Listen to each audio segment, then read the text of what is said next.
Jonah, Viva Pit Senior. Yeah, Viva Pit Senior. So, kumusta naman ang experience mo ngayon? First mo, sabi mo kanina, first mo sa outdoor for Sinulog. So, kumusta ang experience? Sobrang saya, yung energy, grabe. At saka, ang warm ng pagtanggap nila sa akin tonight. So I'm very, very happy to be here. Yung first time ko kasi sa Waterfront Hotel concert siya with Arnel Pineda and Morissette. So, puro indoor lang kami. Pero kailan yun? Kailan pa yan? Matagal na 2017 pa. Before pandemic pa? Oo. So ngayon yung first time ko na-experience na sa outdoor ginawa. Masaya, masaya. Grabe yung energy. Tsaka ang daming pagkain sa labas. Ang saya. Pero curious lang ako kasi syempre, ikaw ba singer? Paano ka para nag-a-adjust kapag indoor at saka outdoor? Iba kasi syempre yung environment. So paano yung parang adjustment mo sa singer sa mga ganong setting? Kasi para sa mga singers, syempre iba yung tunog pag indoor tsaka outdoor. Pag sa outdoor, masyadong kalat yung sounds, di ba? Kasi walang mga walls na nag-i-inhibit ng sound or hindi nakakabato ng malayo masyado. Parang hindi It bounces controlled. back, oo. Hindi rin controlled. Oo. Like pag indoor, kayang kontrolin.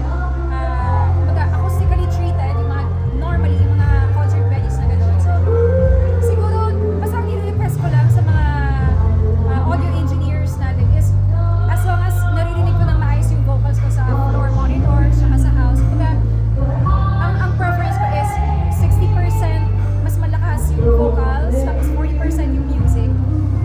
Yun. Mas mahalaga sa akin na naririnig ko yung vocals ko. Ayoko na natatapunan ng music yung boses ko. Kasi ang tendency kapag natatapunan ng music, yung boses, you tend to sing more, parang mas nag-effort ka kumanta, so mas madaling ma-strain yung vocals. And since nandito ka rin naman sa Visayas, parang may plan ka ba na na gumawa ng, kasi maraming gumagawa ngayon na parang regional song. Yeah, yes. Pero ikaw ba, para may dumating na ba na before or may plan ka in the future to do original song? Ay, Bicolana ka rin pala. Pwede rin, oo. Dahil sinabi mo, di ba, naalala mo nga sa akin, do original song. Siguro mga just a couple years ago, dahil marami na nag-emerge na mga original artists doing mga original songs using original languages. So since Bicolana ako, parang gusto ko rin mag-try, kumbaga ma-inject yung alam mo, nagtatalo nga sila kung dialect o language pa eh. Pero Language. language, no? So, hopefully in the future, kung hindi ko man magawa, ba't makapag-collaborate ako sa isang Bicolana artist? So like si Diwata. Oo, yung band na Diwata. Di ba yung naisip ko? I like her songwriting style in Bicolana. So, yun, sana maka-collab ko siya o kaya naman may gumawa ng song na Bicolana for me. Pero ikaw ba, syempre, nakapagsulat ka na ba ng kanta? Nakapagsulat ako ng mga songs pero nasa baul lang, nakatago lang siya. Kasi dati-dati pa yun, nung teenager pa ako, parang nahihiya lang ako ilabas. Baka feeling ko masyadong parang pang elementary, kumbaga yung level. Pero malay mo, may pwede ka pang i-archive, ayusin doon. And congratulations with your Sa'yo din. yung 20th mo. Oh yeah, thank you.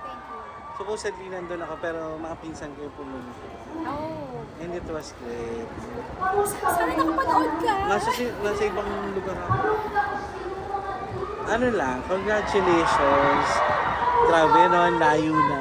And isa sa pinaka-highlight doon, syempre maliban doon sa finale na super gusto ko, yung reunion na nila, diba? Yes. Isa yun sa mga... Kasi bihirang moment talaga. Talaga. And syempre since it's my 20th anniversary, parang kulang yung celebration kung hindi sila magiging part ng concert na yun. Hindi ko sila may invite. And thankfully, nung tinanong ko sila kung available ba sila ng dates na yun, free naman sila and pumayag sila to do a production number with me. So hindi ka nahirapan na O hindi naman. with your guests, with everyone. And Ito na, sa lahat ng guests din, even the icons, diba? Mm. Napagsama-sama ko sila in my 20th anniversary.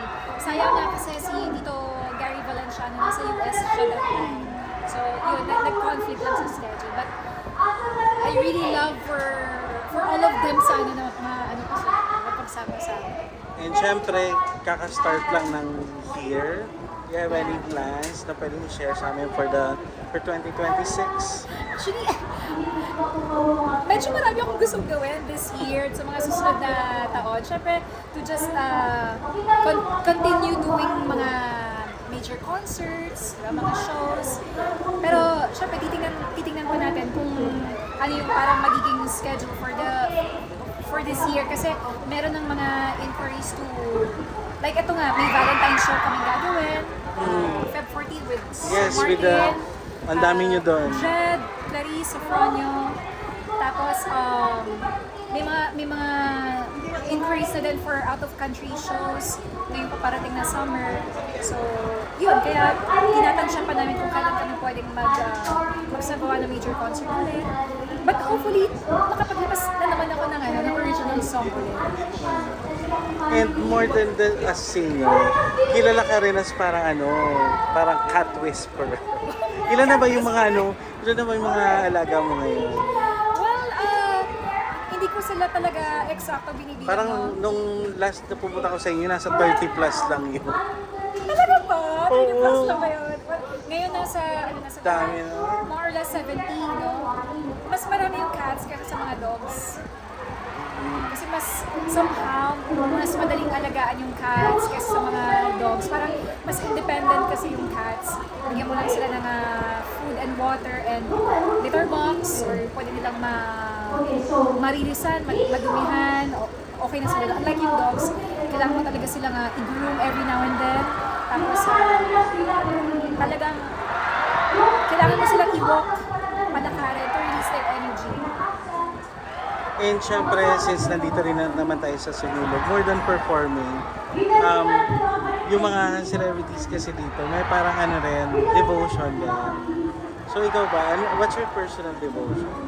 Oh, you mean yung mga celebrities dito? As a Christian, para may, yung pagpunta nila sa Sinulog is more than performing, parang, syempre medyo rin to, religious din. So what's your Yes.